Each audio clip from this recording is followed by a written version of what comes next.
All right. Hey guys. So we are going to spend just a few minutes talking a little bit about R Markdown. So this is kind of a diversion from logistic regression and the other topics we've been talking about, but I thought it would be kind of a nice time for us to really just like talk about why we did the way we did some things in this class. We mentioned some of these concepts like at the very, very beginning of the semester, but they'll probably make more sense now than they did then. And so if you want to go ahead and download the R Markdown reproducibility file, and so that's in Sakai in the Markdown notes, and follow along, you can go ahead and do so.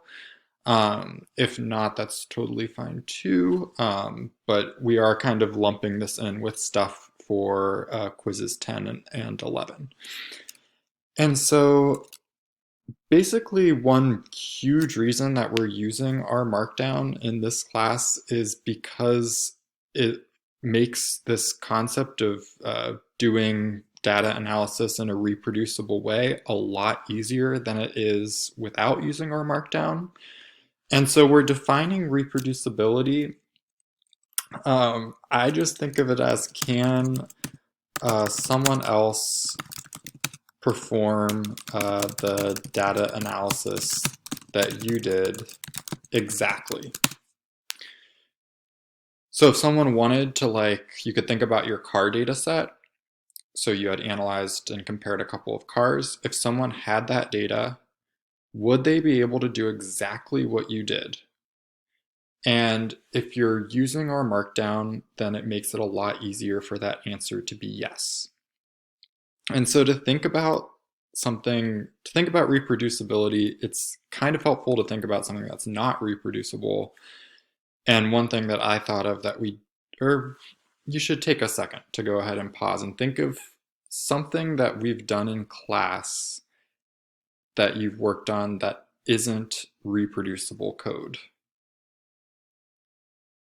Oh, the pausing's even more terrible when I have to look at myself in the bottom right-hand corner. Feel like I'm on Twitch. So the one thing that I could think of that's not reproducible, so something that's not reproducible is sourcing a function on Slew's RStudio server. So we sourced that toward the beginning of the class, we sourced the SlewNova function. If I use that function in my report and I send that to anyone, say, who doesn't have access to Slew's server, they can't source that function and they cannot reproduce what I did.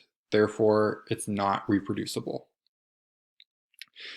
And so this reproducible data analysis is beneficial in a couple ways. And so I've just kind of listed communication and collaboration. And so communication, we're thinking we might want to share our report, text, code, data analysis comments,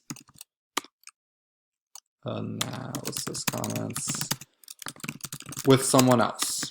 This someone else could be a collaborator, a future boss, a future employee, whoever. But it's nice to have this communication, all this stuff in one document, which is what our Markdown does. We could also think about collaboration.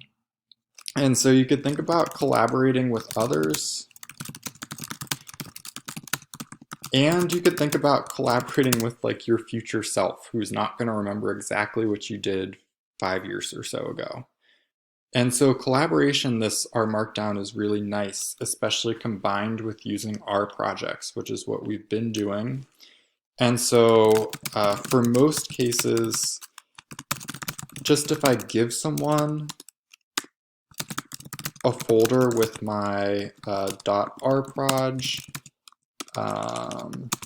.rmd, and data, it should be able to run. In other words, you might have run into this before where you've made your .rmd file and then like you've knitted it and for some reason it won't run, that's seems really sucky and terrible at the time, but that's huge. That's a huge advantage to have. If my .rmd file won't run, I don't want to send that to somebody else and have them not be able to run it and have it make this whole big pile of confusion when really it won't run because I forgot to load the tidyverse library or whatever. And so that's another huge advantage is this collaboration. And so we're going to kind of compare a couple more benefits. One is, so why would we not maybe use Excel? And so this is really about transparency and easy communication still. And let's say that I'm working in this Rails Trails data set that we've worked with a few times in this semester. And let's say my explanatory variable is distance, my response is price. And then let's say that I look at this point and I realize that that point's influential and that that's actually just like a data entry error. So there isn't actually a house that costs this much money in northern, or this wasn't northern New York, wherever this was. And so I want to get rid of the point.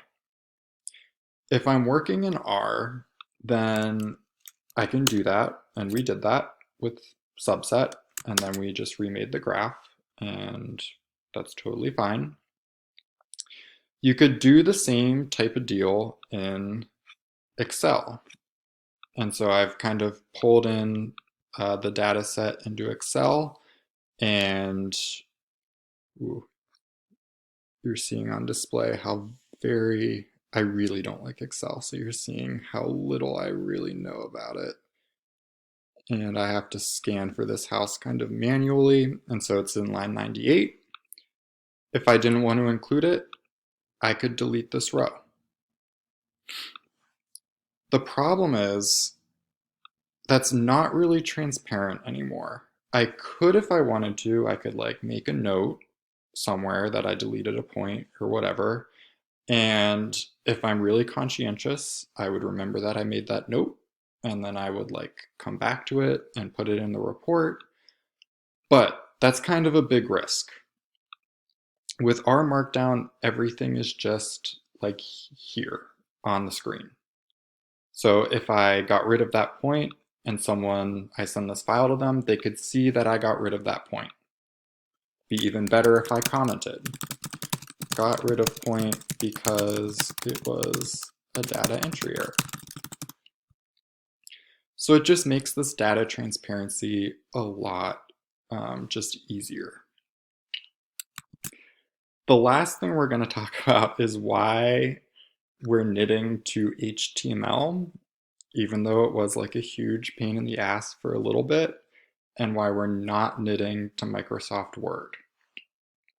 And so, not that HTML is right and Word is wrong, because this is really just my opinion, but you should be aware that you can knit to other types of documents.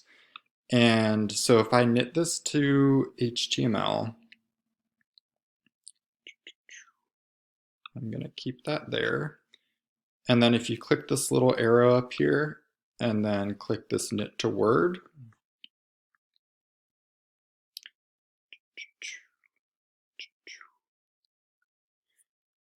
it will knit to a Word document. And so this is a read-only copy.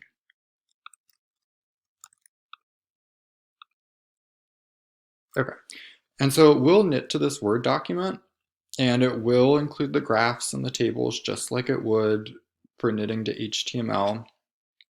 And one kind of advantage of this is that you can just modify, like you wouldn't have ever had to learn message equals false and warning equals false to get rid of that. You could just delete it. The problem is, first, you want to do that every single time. I definitely don't. If you change one thing and reknit, you have to re-delete that and do whatever else you want to do.